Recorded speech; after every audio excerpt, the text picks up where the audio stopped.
Le quartier des Arts a décidé de s'occuper du parc de Bruxelles parce qu'on voit que la qualité du parc baisse. On a fait plusieurs balades dans le parc et on a vu qu'il y avait quelque chose qui n'allait pas, en tout cas du côté faune, qui était une espèce de déséquilibre, mais qui est peut-être général à Bruxelles, qui est la présence trop grande de pies, de corneilles, de perruches vertes. Et on s'est dit que là, il y avait un angle d'attaque. C'est un travail à plus long terme, et donc on pouvait commencer plus vite, c'était de réinstaller nos espèces indigènes dont on a tous la nostalgie, mésanges, moineaux, étourneaux, etc.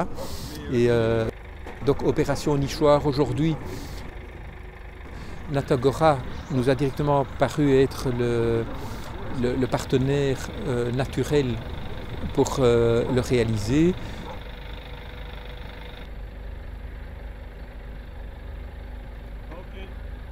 En ville, certaines espèces manquent de cavités naturelles et donc en plaçant des nichoirs à différents endroits, comme dans un parc urbanisé comme ici par exemple, eh bien, on leur offre cette opportunité pour nicher.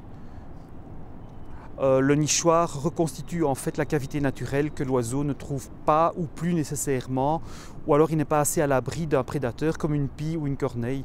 En nichant entre les racines d'un arbre ou trop à vue, eh bien, la nichée peut être détruite. Dans un nichoir, la nichée est sécurisée jusqu'à l'envol. Alors les nichoirs classiques qu'on a mis, c'est le modèle à mésanges, c'est ce qui convient, c'est ce qui fonctionne le mieux, les mésanges. On a mis des modèles avec des diamètres différents pour favoriser aussi bien les petites mésanges que la mésange charbonnière, éventuellement le moineau, ça dépend. Et alors un modèle pour étourneaux, donc un trou d'envol nettement plus grand qui favorise également les tourneaux parce que les tourneaux subit un peu de la discrimination. Or c'est un animal, un oiseau très utile puisqu'il est insectivore lorsqu'il élève ses jeunes.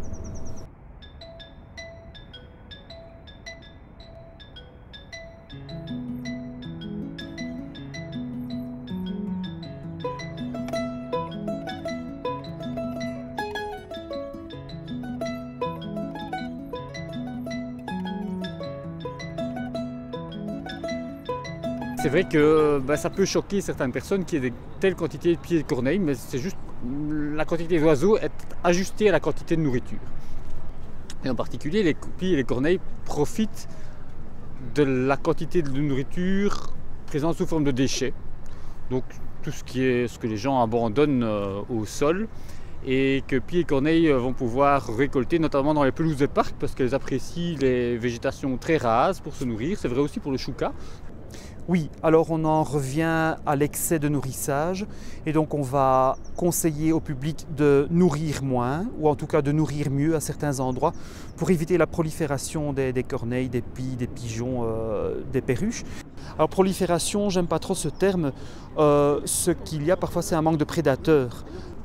Alors c'est vrai que maintenant, tout doucement, on commence à voir réapparaître des prédateurs comme l'épervier qui chasse ici au parc de Bruxelles et le faucon pèlerin. Donc il y a un deuxième couple maintenant dans Bruxelles et c'est vrai qu'on voit qu'il se délecte de perruches. Il mange beaucoup de pigeons domestiques, mais il ne s'attaque pas aux corneilles. La corneille ici en ville n'a pas de prédateur. Ce matin, j'étais ici à 7h30, j'ai eu le grimpro, un couple de bouvreuils, roitelet triple bandeau. Je n'imaginais jamais que j'aurais eu ces espèces ici en plein parc de Bruxelles. Donc oui, les espèces sont là, mais il faut y prêter attention. Et c'est vrai qu'en journée, avec le bruit, il y a plein de choses qui passent inaperçues. J'ai également vu des choucas ici tout derrière. Là. Donc à mon avis, ils vont nicher. J'ignorais que le chouca nichait au parc de Bruxelles. Tout le monde voit une corneille, tout le monde voit le pigeon, mais voir le roitelet, voir le grimpro, malheureusement, ils sont très discrets. Mais les oiseaux sont là, c'est évident, et Bruxelles n'a pas à rougir, c'est une capitale très verte et assez riche en biodiversité.